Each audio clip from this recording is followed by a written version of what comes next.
আমাক কথা দিছে গতিকে নিৰ্বাচন আৰু আগবাঢ়ক তেওঁ ইয়ালৈ নিশ্চিতভাৱে আহিব সেইটো ৰাইজে নিৰ্ণয় কৰিব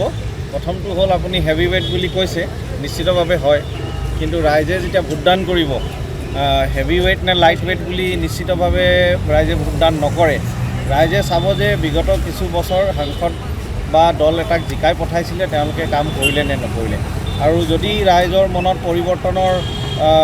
এটা ইংগিত আহে ৰাইজে যদি চিন্তা কৰে যে পৰিৱৰ্তনৰ সময় আহিছে তেতিয়াহ'লে হেভি ৱেইট লাইট ৱেইট বুলি কথা নাই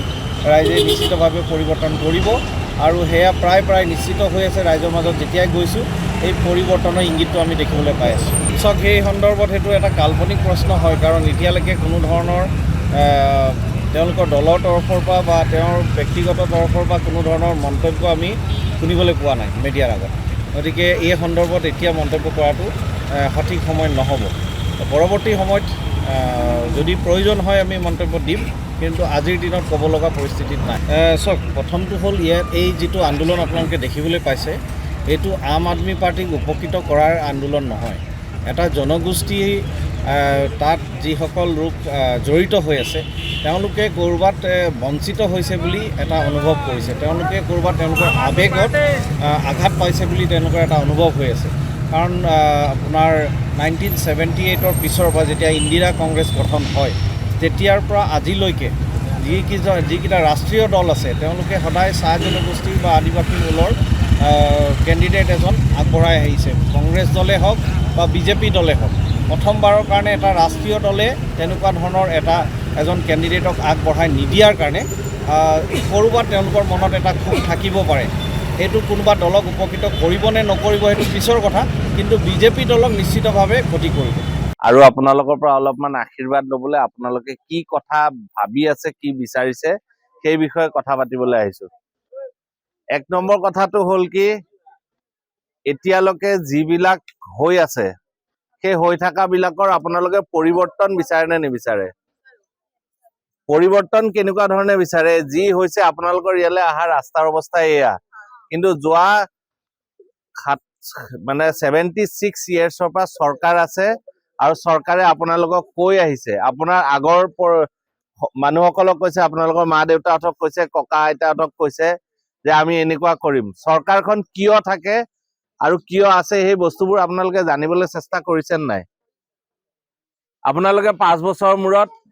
ইলেকশ্যনৰ আগে মানুহবোৰ আহে ভোট এটা দি দিয়ে সেই মানুহজন আৰু দুনাই ঘূৰি নাহে আপোনালোকৰ ওচৰলৈ আকৌ 5 বছৰ পিছত আহি বেলেগ এটা কথা কয় কোৱাৰ পিছত আকৌ দেখিব ভাবিব এইবাৰ কিবা এটা হ'ব আপোনালোক একেই থাকে তেওঁৰ ডাঙৰ ঘৰ হয় তেওঁলোক হেলিকপ্টাৰত উঠি আহে তেওঁলোকৰ ঘৈণীয়েকহঁতে ডাঙৰ হোটেল বনায় হোটেলৰ বহুত দামী ঘৰ লয়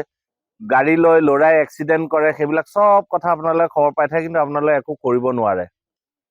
কিয় কৰিব নোৱাৰে আপোনালোকে কেনেকে কৰিম ৰাস্তাটো বিচাৰি পোৱা নাই সঁচা হয়নে নহয় আজি এই মামা বোলাজন আপোনালোকক কেতিয়াবা মামা হৈ আছে 2001 চনৰ পৰা তেখেত দাদা আছিলে হয়নে নহয় চোলাটো সলাই দিলে এবাৰ মামা হৈ গ'ল এতিয়া মামা হোৱাৰ পিছত কিন্তু আপোনালোকৰ চান্স আহি গৈছে এবাৰ কাৰণ আমাৰ যিবিলাক হিষ্ট্ৰীত মামা আছে এটা শকুনি মামা এটা কংস মামা এই মামা বিলাকক কিন্তু ভাগিনে মাৰিছে হয়নে নহয় গতিকে এই বস্তুটো তেওঁ মামা হৈ আমাক চান্স দিবলৈ আহিছে আৰু আমি সেই চান্সটো ল'ব লাগে এতিয়া আপোনালোকক মই একদম ডাঙৰ কথা কৈ মিছা কথা নকওঁ মই আপোনালোকক একদম সঁচা আৰু সত্য এইখন দোকান হয়নে এই দোকানখনৰ এটা পইচা থোৱা বাকচ আছে নহয় আছে এই দোকানখনৰ পৰা পইচা থোৱা বাকচৰ পৰা মানুহ এটাই এনেকে পইচা কেইটামান তুলি পকেটত ভৰাই যদি ওলাই যায় আপোনালোকে কি কৰিব দেখি থাকে যদি ধৰি ৰাখিব তাৰপিছত বাস এইটোৱে উত্তৰ আপোনালোকে এতিয়া বস্তু কিনোতে মিঠাতেল কিনোতে কিবা কিনোতে গাড়ী লৈ এফালৰ পৰা সেইফালে যাওঁতে যিবিলাক টেক্স দিয়ে সেই টেক্স বিলাক কাৰ পইচা আপোনালোকেতো দি আছে সেই টেক্সৰ পইচা দি কি হয় জানেনে সেই টেক্সৰ পইচা দি মন্ত্ৰী বিধায়কে দৰমহা পায় তাহাঁতি যি ঘৰত থাকে সেই ঘৰত সোফা সেট লগাই ৰং দিয়ে ঘৈণীয়েকক কাপোৰ কিনে সেইবিলাক পইচা দি ল'ৰা ছোৱালী পঢ়াই সেই পইচা দি আৰু আপোনালোকে কি কৰে, আজি মই ইয়াত বহি আছো, কাইলৈ যদি মই জিকি যাম আপোনালোকৰ কাৰণে মই কি হৈ যাম? ছাৰ। সেইটো ছাৰ হোৱা বস্তু নেকি? সেইটো ভোট দিম আমি, আমাৰ কাম কৰিবলৈ মানুহ পঠাম, আৰু আমাৰ সেইটো মানুহক আমি ছাৰ কিয় কৰিম? আপোনাক যোনজন পঢ়াইছে শিক্ষাগুৰু তেখেতক ছাৰ কৰক। আপোনাৰ অফিচৰ বছ আছে তেওঁক ছাৰ বুলি মাতিছে বেলেগ কথা, কিন্তু মন্ত্ৰী বিধায়কে কিয় যায়? আজি আমি শোণিতপুৰ এই লোকসভা সমষ্টিৰ 17.5 লাখ মানুহে সংসদত গৈ আমাৰ কাৰণে কাম কৰিবলৈ এজন মানুহক পঠাম, আৰু সেই মানুহজনক আমি দৰমহা দিম, তেওঁক দিল্লীত ঘৰ দিম, তাৰপিছত গাড়ী গুড়া দিম, সকলো সুবিধা দিম, তাৰপিছত সি আমাৰ ছাৰ আৰু আমি তাৰ কথা সুধিম। সকলোৱে হাত তোলা নাই। ইনকলাব জিন্দাবাদ, ইনকলাব জিন্দাবাদ, বিৰোধ জিন্দাবাদ। আমি নামানো, আমি নামানো, আমি নামানো। ইনকলাব, ইনকলাব। জয় অসম, জয় অসম, জয় অসম। ধন্যবাদ অখিল গগৈ ডাঙৰীয়া। বিৰোধী ঐক্য মঞ্চৰ সভাপতি সম্পাদক সহ বিৰোধী ঐক্য মঞ্চৰ নেতৃবৃন্দ আৰু